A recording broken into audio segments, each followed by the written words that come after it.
All right, I am going to be trying out a new method here. This is, man, I've noticed that I've cleared my throat a lot, and I want to apologize for that. I am trying out a new method of recording here. It is off of my phone, and I just realized one of the mistakes I made. But next week, it'll be better. I think my goal is to start kind of crappily and just keep on getting better every week. And so far, I've been doing that. So this week, I'm going to try starting it off on my phone. And I'm also going to be trying Tuesday, Thursday, Saturday as my release date, simply because Tuesday, Thursday, Saturday are the days I have off from my bill-paying job. So that'll just make it easier for me, and it'll be a little more honest to you. I'm going to start my videos on Monday and Wednesday and Friday, but really you're probably going to get them Tuesday or Thursday. Also, I am going to be re-uploading the last video because there was some kind of problem, and it would be important for you to watch that to understand what's going on. However, I want to continue forward, and it is an interesting thing. The question last week was, what is the center of video games? Is it the fans or is it the game creators? And I kind of came up with a realization about it, so let's move on. We have these two opposing sides. We have the video game creators and the video game players. And they're both very, very important to the culture.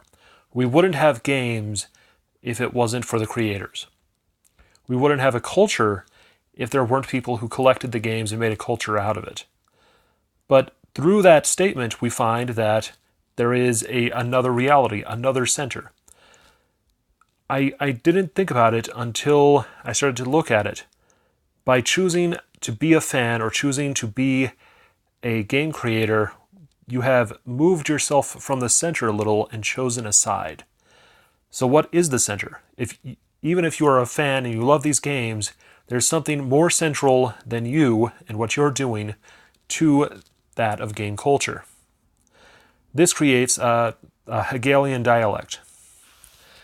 For those of you who have never heard of Hegel, he basically theorized how the world was made was by God thinking of himself. And by having this opposite God of himself, he started to create the world by having these thoughts and these ideas. It's kind of trippy, and I'll be honest, when I first heard it, I didn't understand it, and I don't think my professor did either, but he had to teach it, so he's like, okay, here we go. This is a really important subject, even though it's weird. And he was right. Hegel's dialectic does show up a lot. In fact, when I was preparing this video, I realized the center was video games, and we were creating a Hegelian dialectic. The dialectic is that there are a thesis and an antithesis, and then they create the central or this new topic. So the game creator creates a game. The game fan creates kind of the culture. But let's be honest, the central part of the culture is the games themselves. These are the cultural milestones that we use. This is a great way to tell the history. Okay, when this game released, this is how the fans reacted, this is how they responded. We can look at certain games as kind of how to trace the history or how the people view things. And it really helps out. I've got to tell you, when I realized it was Hegelian dialectic, I kind of cheered, because until today, until I started making the video, I had not done a dialectic. I had not found one, I had not thought about it, and here was one. And it actually really helped me with all of my other studies. So I think this is really cool. So within video games as the central artifact, we have to recognize that there aren't just a single video game running everything. It is multiple clans and tribes. And I thought I would mention this up front. The terms clans and tribes, they get intermixed at times. If you go into Samoa and you talk to people about their tribes and their clans, they have a very different system than the clans and the tribes you will find in, say, Arizona.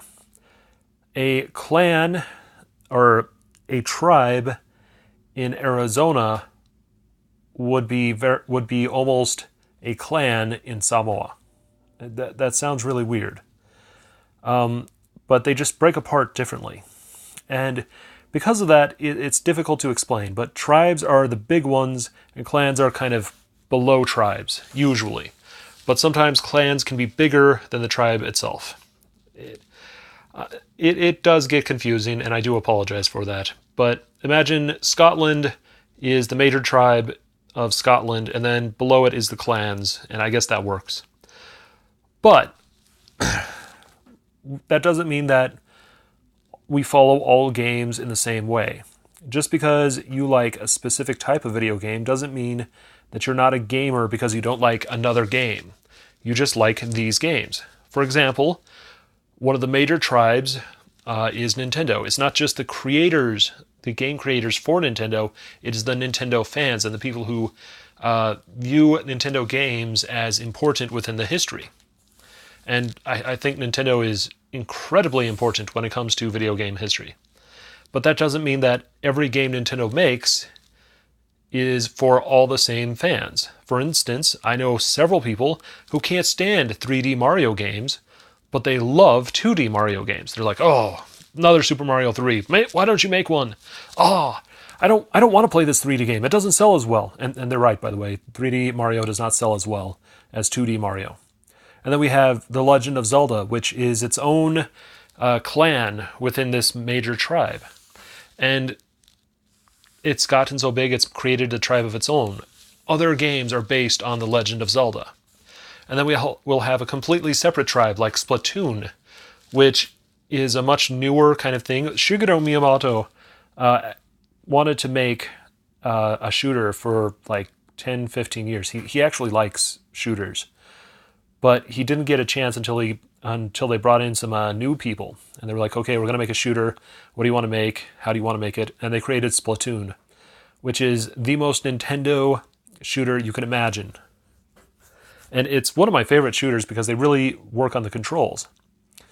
And so, we have these major clans and tribes, and we're like, okay, 2D gaming, we can start it off at this point, and we can end it off at this point. And we can talk about it in this way, and it is its own tribe. The people who play 2D Mario may not associate themselves with 3D Mario. They are their own separate clan, their own separate tribe. So we have to recognize that. Just because you like 3D Mario doesn't mean that 2D Mario isn't important, and vice versa.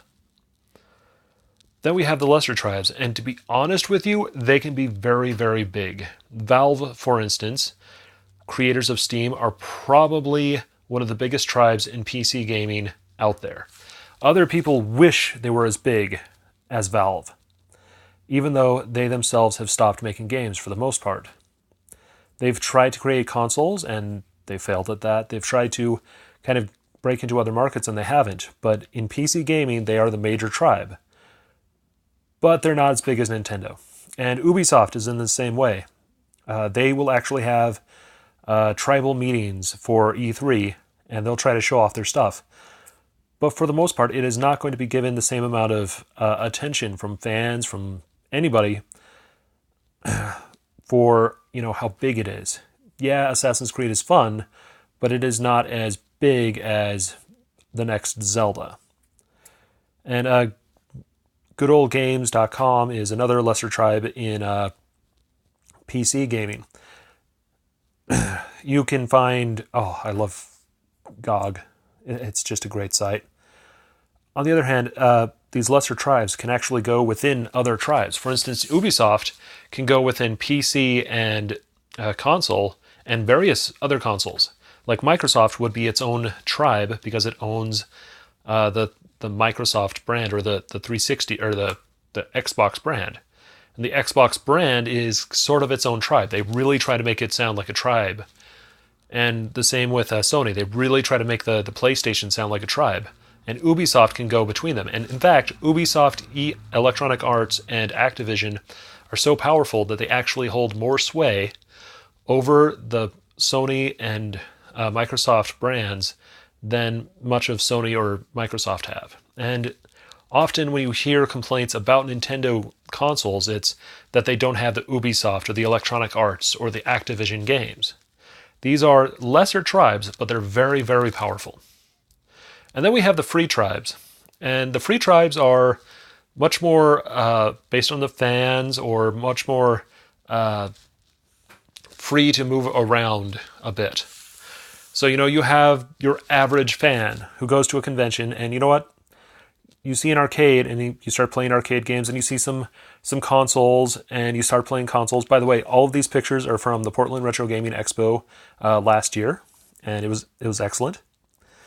And the free tribes will go in and they will absorb everything. They will just choose out everything they like. They don't care about what the big tribes are saying or what the big tribes are like. They will say, this is my tribe, this is my tribe, this is all my tribe. This entire thing, the entire convention is my tribe. And there's under clans here, like the Nintendo arcade fans or the Nintendo fans over here, but they are not my tribe. They're or my clan. In the same way, there are cosplayers that they create their own kind of clan. They all kind of dress up, they all kind of talk to each other, they all kind of deal with each other. And some people like to think that they're greater than others, and others like to, talk down or talk up. And there's like little clan disputes and stuff. And oh man, cosplayers have a big dispute on whether or not you should show skin. It's an interesting subject. This woman is dressed as a character from... It's always fun when you can't remember the name of a game, but it's a fun little game, and I didn't realize this until I looked. She's got there's characters from that game in the background. Neverwhere? No. Undertale. She's a character from Undertale. Yay, I got it. But there are, the cosplayers, they go to the conventions and they kind of mill about. And they are part of the convention, but they're all their own separate clan. We kind of recognize that. And I am going to talk about them a little differently when I talk about conventions as a cultural event. But cosplayers in this context are their own clan. And then we have the indies. And the indies are game makers who kind of want a small crew and don't want a lot of publishers and stuff. There's various levels of indies. There's might be, a group that makes a specific type of game, like Neverwhere used to be owned by Activision, but they were their own separate clan from Activision, and they made the Tony Hawk games, and then they made some other games. But their main thing was, one game at a time, being careful. It was this small crew, and they made, the game that they felt was the best. Many clans like that were kind of destroyed back in the PS3 and Xbox 360 era because their games weren't selling, but it cost a lot to make. And so a lot of people who are in these major tribes, they try to break away and start their own indies. And then there's people who are just big fans of games, and they're like, you know what? I'm just going to make a game just because I like games. And, they kind of have that mindset that if you are a true fan, you will make a game. So they decide to do that. I think the best organized group is the Portland Independent or Indie Game Crew. They're called the Pig Squad. Don't call them piggies. I got in trouble for that. And something about Portland you should know about, the bigger the beard and the more red their hair, the more in charge they are. And it doesn't matter which clan you look at, you will see this. I'm a major guy for the arcade clan, setup and all that, but the guy over me, Red, he's got a big beard and red hair. The same thing for the Portland Independent Squad, and it kind of goes that way throughout. So that's an interesting thing. And then we have the outer tribes, and these are I couldn't figure out good pictures for it. Sorry. Or more precisely, I forgot to replace the pictures. But board games are a major influencer for video games. I mean, there are actually video games based on board games. Dungeons and Dragons, for example, major influencer. There are actually video games based on Net War or something. The Mech Warrior series and the Warhammer series. Those are major tribes, but they're not part of video game directly, but they are the outer tribes that kind of influence these tribes. Then we have the sports tribes. And, sports in and of itself, that's kind of separate from video games, but there are sports video games. And those video games create their own kind of clans and places for people to play video games. And, there's several video games that are trying to be sports. So the sports tribes are a major influence, but they're kind of not within video game culture. The same can go for geeks in general. We have geeks, but they may not like video games, and they may go to the geek conventions, but they may not be interested. Geeks, by the way, in this context, is people who like various forms of entertainment. And, video games can fall under that, but they can also be, comic book fans, book fans, TV show fans, movie fans. When you go to Emerald City Comic Con, you can actually see, the various places where the geek tribes go. And when I'm there, I'm from an outer tribe of video games for arcade. And people kind of recognize it as that. They're like, oh, look, it's the arcade tribe. I love the arcade tribe. They bring arcade games. And so these geeks are kind of their own tribe, and they make their own clans and their own things. And I just didn't feel like putting in more details on that. But you get the idea, the geeks, the Harry Potter fans. Are there video games based on Harry Potter? Yeah, there are movies based on Harry Potter. There are video games based on, various movies, various comic books, various TV shows, and some of them are quite good, and some of them are quite popular. And so because of that, geeks become this outer tribe that are important, but not quite part of it. So then we have to think about how the tribes work. And within, just so that you know, I'm opening the door for my dog. She is scratching the door because she thinks she wants to go outside. And I just realized I can go outside and talk to you and have all this fun while doing this little vlog thingy. This is actually really convenient. But let's not get... Oh man, I cleared my throat again. Sorry. Let's not get into that too much. There are other types of tribes. Just because, you might be a fan of 2D Mario does not mean that you are a fan of, say, another kind of 2D Mario or a 3D Mario. So we can look at the tribes in the way that the generations of tribes. For instance, when you go to a convention, there are people who are like, it begins and ends with the Nintendo Entertainment System, and they just can't think of video games outside of, that generation of video games. And then there are people who, their favorite games are actually just the same controls, just done differently. And they go back and forth between generations and games and stuff. For instance, Street Fighter 2, those controls were expansive throughout arcades, and they were a major part of arcade culture in the 90s. But people who had been playing arcade games beforehand really didn't like them because there were too many buttons, and there was all this twitching and stuff, and they kind of had some problems with it. And then we have the games themselves, Mario, Super Mario, the first game, is very different from New Super Mario Bros. Wii. And there are people who, they don't associate themselves with the New Super Mario Bros. Wii or the New Super Mario Bros. Wii U. And there are people who associate themselves with, the sports games, but no other game. Or there are people who associate themselves with arcade games. And so these other types of tribes are what I'm going to be talking about for the rest of this week. The first week we're going to talk about, next video will be about generations, and the next video will be, and the video after that will be about controls. And then I'm going to give an entire week on games and how they can be different types of tribes. And thank you for listening. Let's hope all of this works out. I'm going to be uploading this right after I hit the button. I have no idea if you can hear my dog. She's licking her paw right now. But this has been a lot easier to do than any other video series I've done, or video I've done so far. So here we go.